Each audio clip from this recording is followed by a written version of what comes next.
Hordoftoonni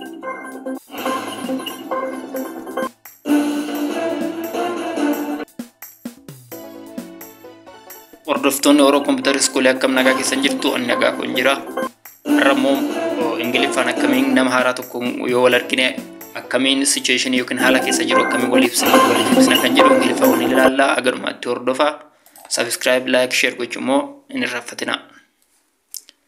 English for Ethiopia. It is a nice day, isn't it? Guyyaa namatti tolu miti? Yes, it is lovely. It is certainly is any namatti tola. Let me introduce myself. My name is Jonas. Walbarra Jonas hin jedhama. Let me introduce myself. My name is Jonas. Walbarra Yohannes hin jedhama. Nice to meet you. Walbaruu keenyatti gammadeen jira. How do you do, Jonas? Jonas akkam? What is a nice day, isn't it? Guyyaa baay'ee gaariidha miti? What is a nice day, isn't it? Guyyaa baay'ee gaariidha miti?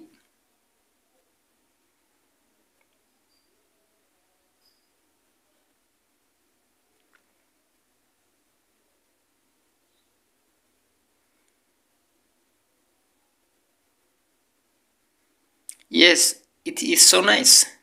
Eeyyeni baay'ee namatti tola. I like this kind of weather. Amala qilleensa akkanaa nan jaaladha. I guess everyone does.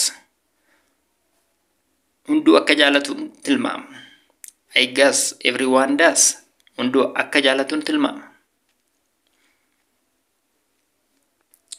It is a lovely day, isn't it?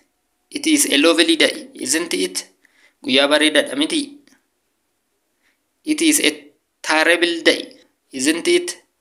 Guyyaa nama mukeessu miti? Yes, it is lovely. Eeyyeni namatti tola. Yes, it is lovely. Eeyyeni namatti tola. Oromoo Computer School subscribe, like, share gochuun hin irraanfatina. Waan dhaggeeffataniif galatooma.